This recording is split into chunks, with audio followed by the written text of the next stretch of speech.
You know, I've been talking about earned media value for quite some time on this podcast. My friends at Eisenberg have just raised the bar on earned media benchmarks with their social index. Social index now gives you globally earned media values across a growing list of 6 geographies for all your KPIs across the top 7 social platforms: Facebook, Instagram, LinkedIn, Snapchat, TikTok, Twitter, and YouTube.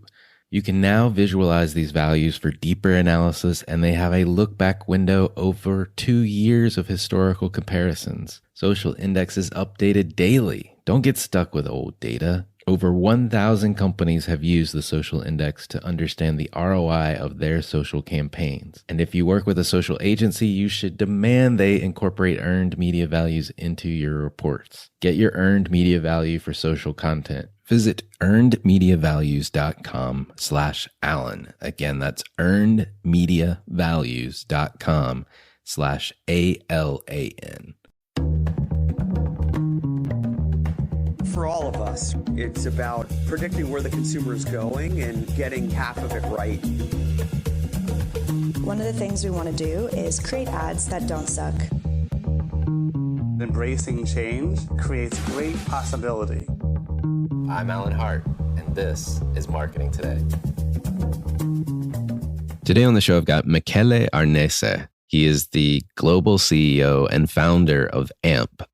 AMP focuses on sound branding. And so on the show today, Michele and I unpack what is sound? Why is sound so important for brands? How do you define sonic branding? And how should we be thinking about it? A wonderful example he uses from James Bond. And then we talk about 2 case studies. One, MasterCard, which we've actually had Raja Rajmanar on to talk about in the past, and another, Mercedes-Benz. And I think through these examples, you'll hear why all brands should be really thinking about sonic as an element of their distinctive asset portfolio and much more. I hope you enjoy this conversation with Michele Arnese.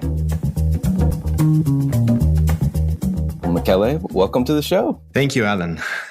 Nice to be here. Yeah, exactly. So I hear that you've got this little catchphrase about yourself. You were born in Italy and assembled in Germany. Tell me more about what that means. Yes, actually, I'm born and designed in Italy and assembled in Germany. I am Italian in my DNA, basically. So I'm passionate about food, design, and music, of course. Because I just went back to Germany from my holiday. When I drive long distances, like the last 2 days with a car, like more than 1,400 kilometers in that case, for example, I choose my routes and my stops depending on the restaurants I want to visit along the way. So I'm really truly Italian. Moving to Germany and then working as a management consultant in different European countries made basically my European mindset. So I'm a truly European. I'm a nomad around Europe, and that's why assembled in Germany. This is when I moved after the university from Italy to Germany to start working, basically. Well, so from your, being born in Italy, assembled in Germany, and Europeanized, if you will, what was the path to founding AMP? AMP, the path is interesting because I didn't move to Germany and founded AMP. Suddenly, I just started working as a management consultant for European companies and for also global clients as well. But I also studied music in my life previously. So the path to AMP was basically the fact that after 10 years of being management consultant, having my teams and moving around these companies, I was a little bit tired about, just consulting the companies, and I was losing the contact to music, which is my great passion. I was playing in bands earlier. I went to the conservatory. I was so curious. I started play piano, guitar, clarinet, everything, right? So, and I was losing that because of the time, effort, and I had to put in my job. And then there was like a way that I had to decide, okay, what's next now? So I will do my career in management consultancy, or what I can do. At that time was 2009.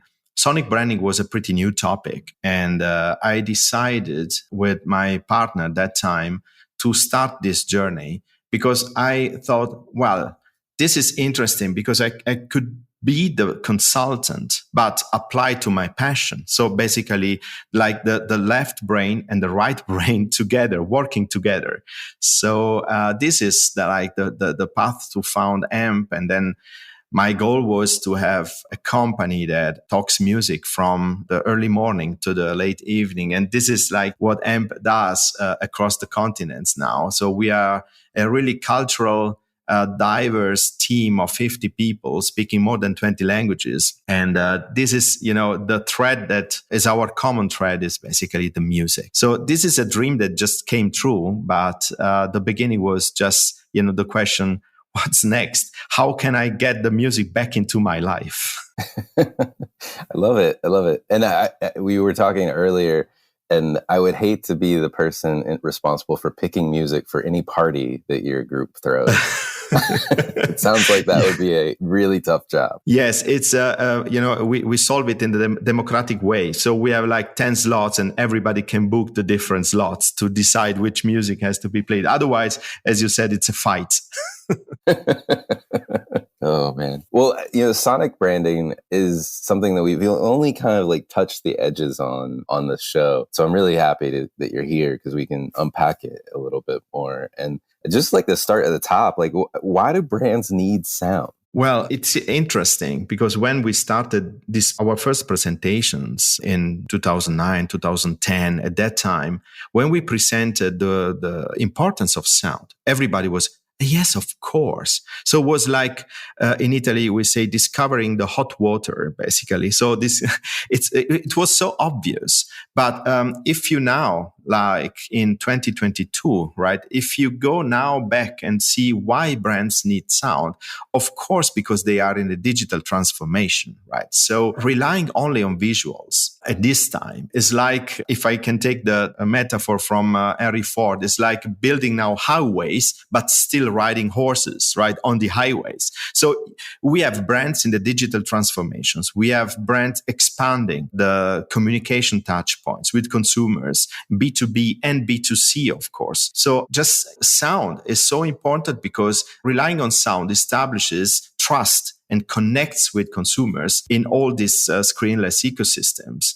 And even in the systems that rely on visual, having the sound on top that is reconductible to a brand gives the brand a gear more, right? Because it's very cluttered otherwise, the visual only communication. You have to think, Alan, that it sounds now a little bit scientific, but you hear anywhere from 20 to 100 times faster than you see. This is incredible. The neuroscientist Seth Horowitz said that everything that you perceive with your ears is coloring every other perception you have because it comes before everything else.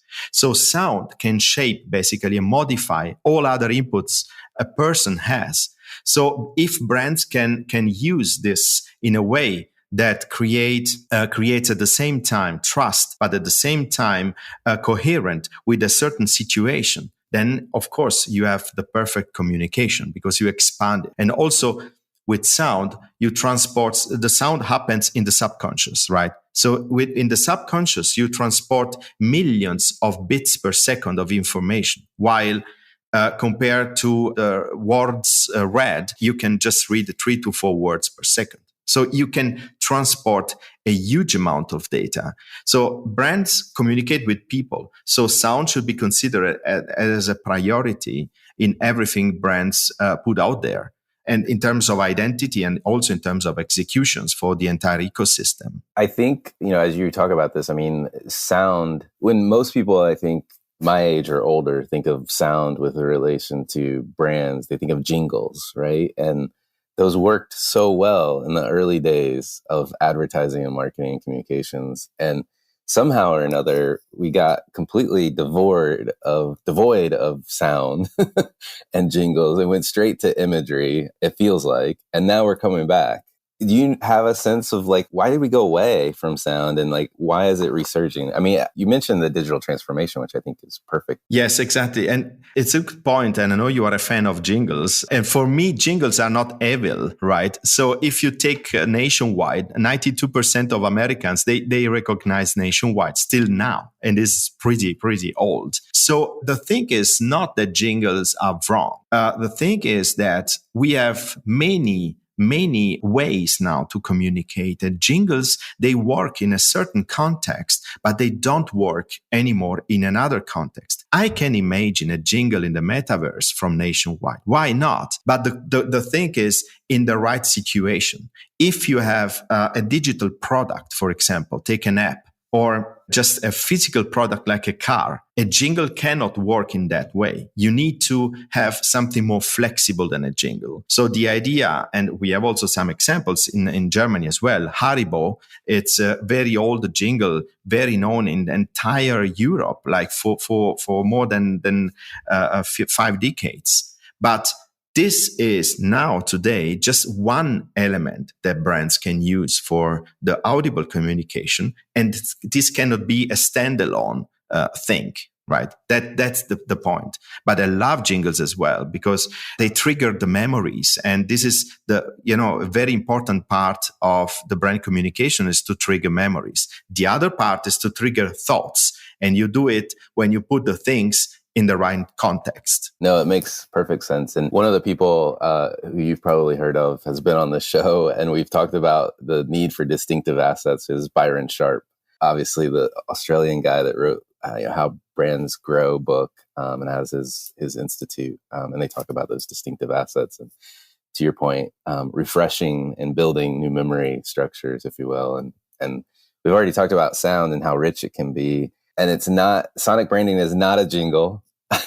So let's talk about what sonic branding is. Can you help us dimensionalize it, if that makes sense? This is a good point. When I started with AMP, everybody was, you do sonic branding. So you do sonic logos. I said, also.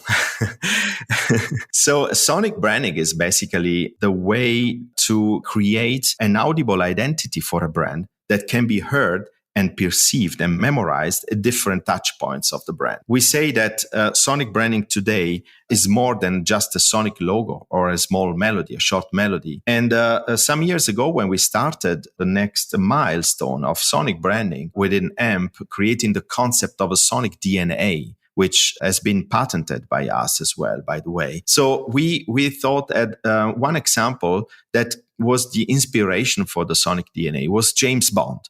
So James Bond, and I'm jealous, this is not from us, this sonic identity, but this is really incredible because you see that it lives and breathes since more than 60 years and is still recognizable. And it does this melody and this sonic identity does a miracle. Basically, it transforms over time, adapting to the zeitgeist, adapting to different interprets and different situations. And this is exactly what sonic branding should do.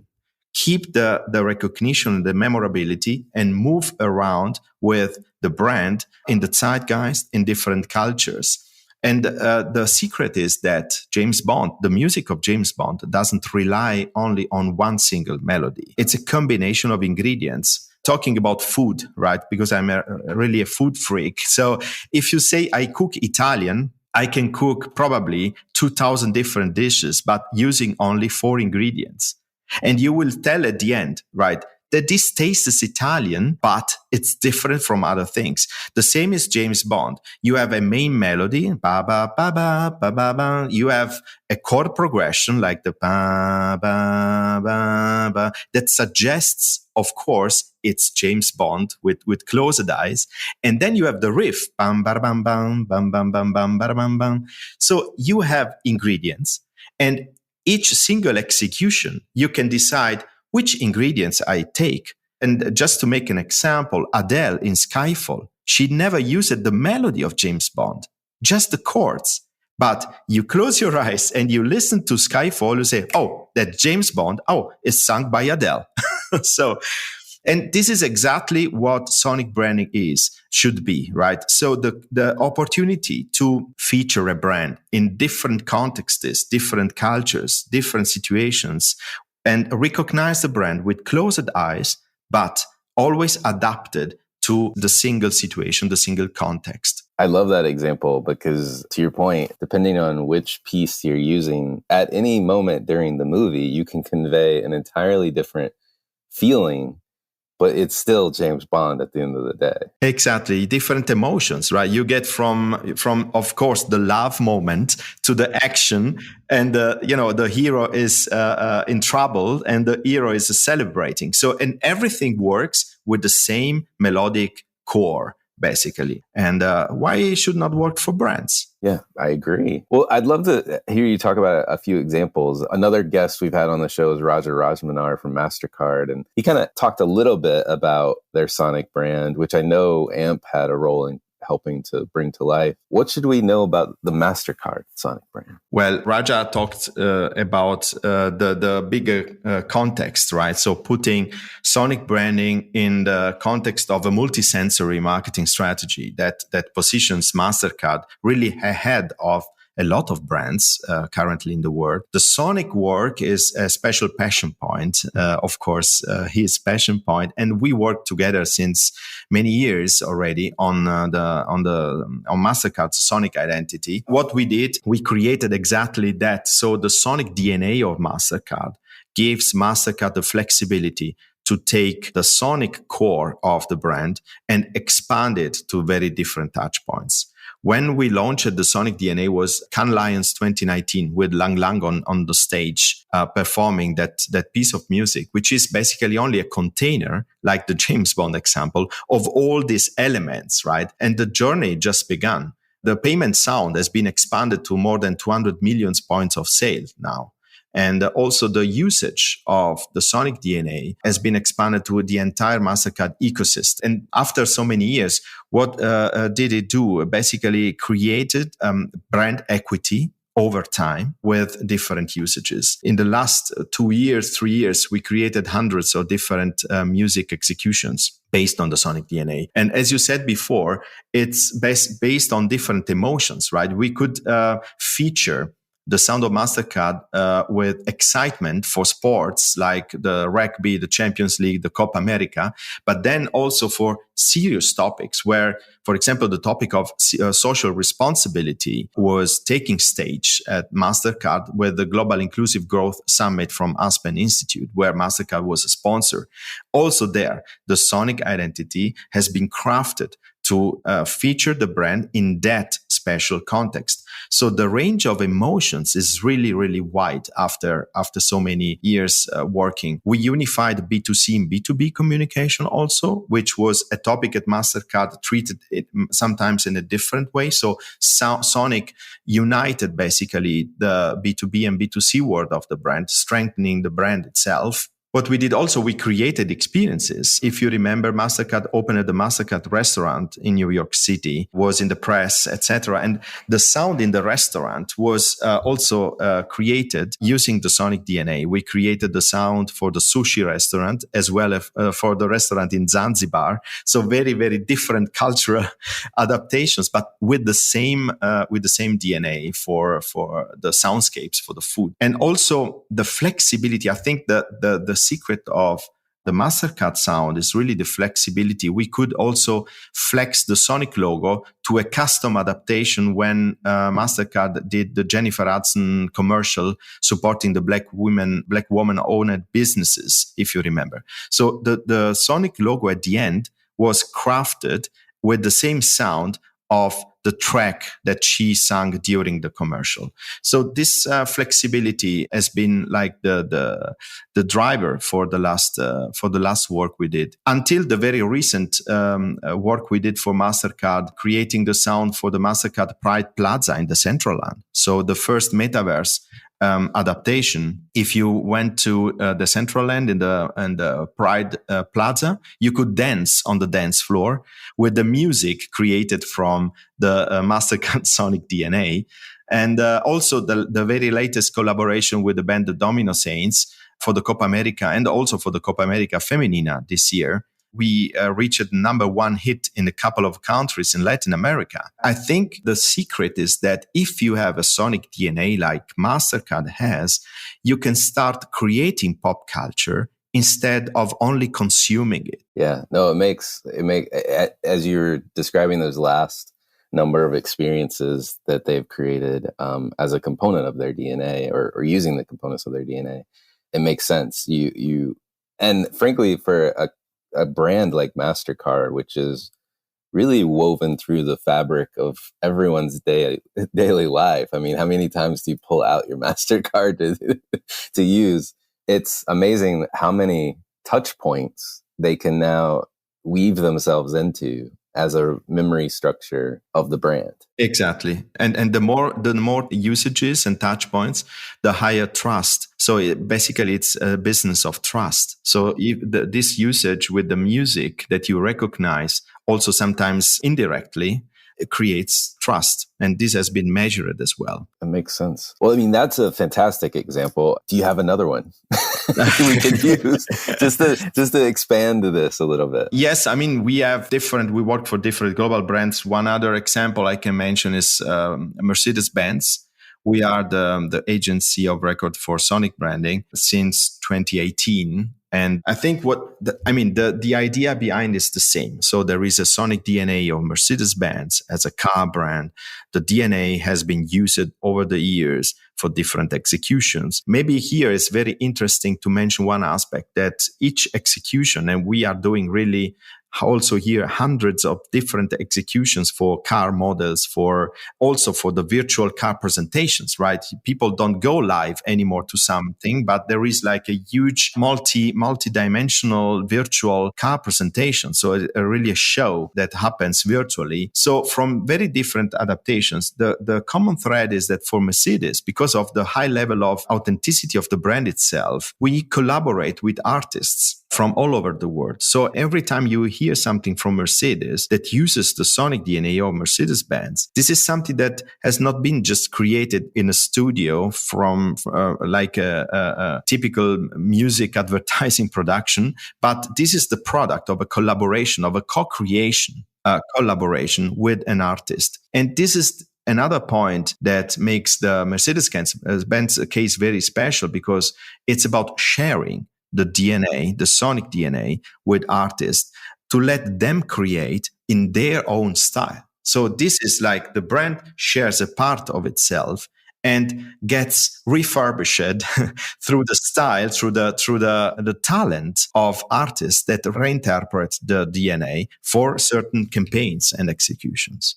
I love that example. And another way to refurbish or make your brand more contemporary as time goes on. No, it's a really good example. And working with artists, it sounds like, I mean, you're in the music sound business. Is that something that you guys do a lot? Work with other artists around the world? Yes, we have a talent department at AMP, and of course we scout and work with artists everywhere. Also because our global client, they need also very special styles and cultural adaptations. So we are style travelers.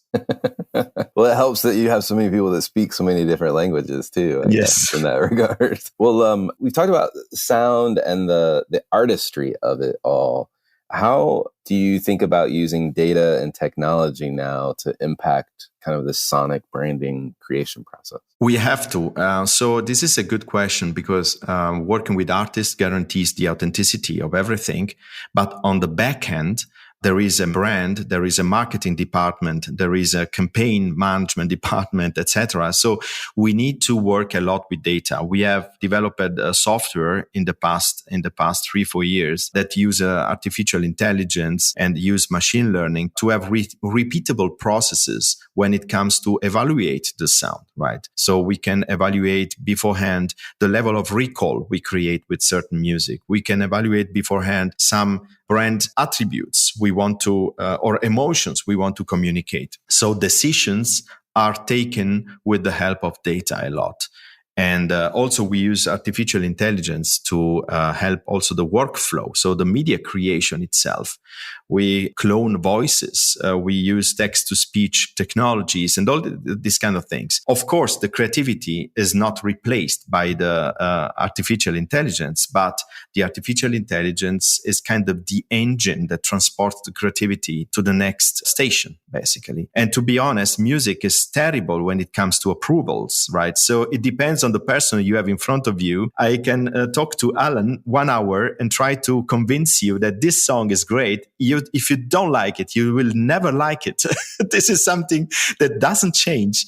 And that's why we started very earlier working with partners also in audio testing and all these kind of things to back up with data everything we do. Right. Oh, that makes sense. It makes sense. Well, I know if people are listening to this, we've unpacked a lot. But I know you have a number of things that you put out into the world to help people understand, learn more about sonic branding, etc. I hear you have an index of the best audio brands, and you also have the world's first sonic branding magazine. Can you tell us a little bit more about what those efforts are about? Yes, I tell you very quickly. So the best audio brands is the standard for ranking sonic identities worldwide. We started 4 years ago. The first idea was, let's take the interbrand, most valuable brands, so the 100 brands, and let's flip the brands according to the way they use audio. And then we expanded in the last edition to 250 brands. And we use different KPIs, also working with partners,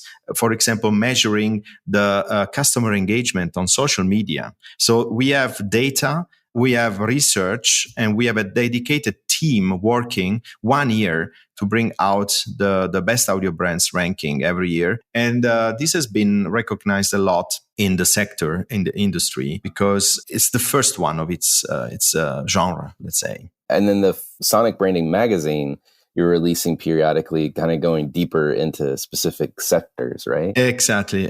So basically, Amplify is the name of the magazine. We take the data from best audio brands and we expand further on certain sectors. We talked about the sound in insurance, the sound in the car industry. Now, the next one will be out in September, talking about finance, fintech. So I think, and it's a deep dive because it's interesting. Although at AMP we work, of course, across all sectors, you see that some sectors are using sound specifically because of their product, because of their history, right? So if you think that, talking about jingles, of course, the CPG brands are the ones that created the jingles. But what about the finance brands, right?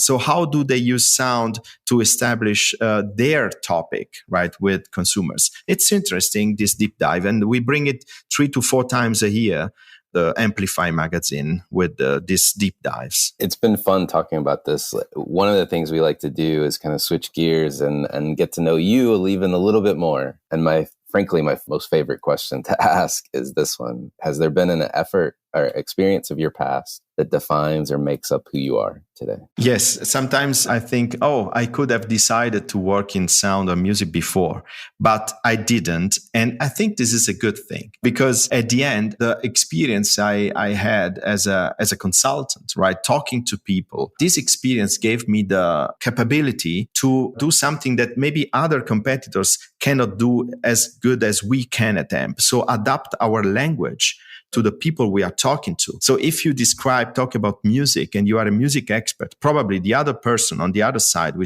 who is not a music expert, doesn't understand anything. So I think the capability to adapt the language to the other person, this is something that came from my previous experience. So I think it was important to have that. I agree. What advice would you give your younger self if you're starting this journey all over again? Good question. Maybe the advice is try to not to do many things at the same time.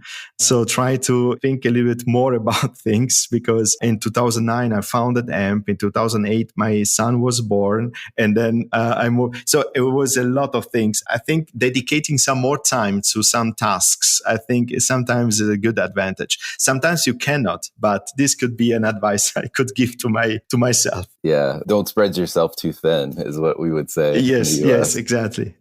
Is there a topic you think marketers need to be learning more about, or maybe something you're trying to learn more about yourself? Well, marketers, I think it's important to understand the power of owning something. So sound was always like an afterthought and was also functional to campaigns. But at the end, it doesn't create, if you don't own it, it doesn't create any equity for the brand. It creates equity in a certain way that you remember the campaigns, but sometimes you forget which brand is behind.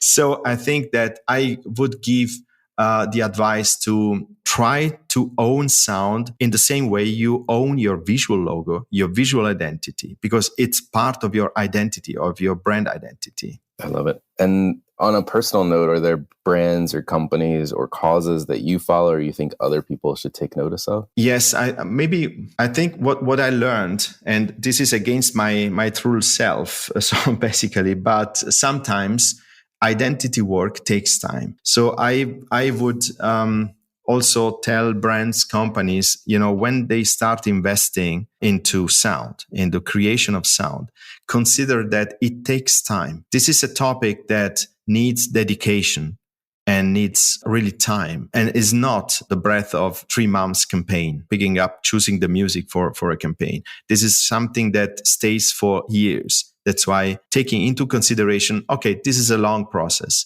but at the end, I'm flexible. I'm enabled to do whatever execution very quickly. But the first work, the identity work, takes time. Yeah. And I can only imagine, to your point, it can stay with a brand for many, many years, that it also is a challenge to help clients see that it needs to take time. And then, using the data and the technology that you've got to help to make it a confident decision at the end of the day. I can see that as somebody that's been on the receiving side and somebody that's been on the, not on the sound side, but on the, on just presenting recommendations, it can be a challenge. Yes. And I think to your point, Alan, the more examples we have, like MasterCard, Mercedes, of global brands doing that, the better for the newcomers, right? Because you have some data that you can share. So it's an industry under development, but under a very, very fast development right now. Well, last question for you. What do you feel like is the largest opportunity or threat facing marketers today? Let's say to rely on the expert. So I think the opportunity is to work with experts in terms of sound. I'm talking about my topic, of course. So, there is now the opportunity to rely on experts, work with experts. You don't need to go with someone who makes an improvisation because it's maybe an advertising agency. Yeah, we can also do sound. Of course, you have to do sound. But now we have a category, we have a sector, we have a know-how specifically for building sonic identities. So I think the opportunity is to work together with experts to shape the sound of a brand for the future, and to be brave and try to do something that has not been done before. So a lot of times you create something new. So you have to be brave and relying on experts. Well, Michele, thank you so much for coming on the show and spending such a good amount of time with us talking about a very important topic. Thank you. Thank you. Thank you, Alan, for having me here. Hi, it's Alan again. Marketing Today was created and produced by me, with support from my team and podcast editors, sound engineers, and writers at Share Your Genius. Find them at shareyourgenius.com. If you're new to Marketing Today, please feel free to write us a review on iTunes or your favorite listening platform. Don't forget to subscribe on marketingtodaypodcast.com and tell your friends and colleagues about the show. I love to hear from listeners. You can contact me on marketingtodaypodcast.com. There you will also find complete show notes, links to what was discussed in the episode today, and you can search our archives. I'm Alan Hart, and this is Marketing Today.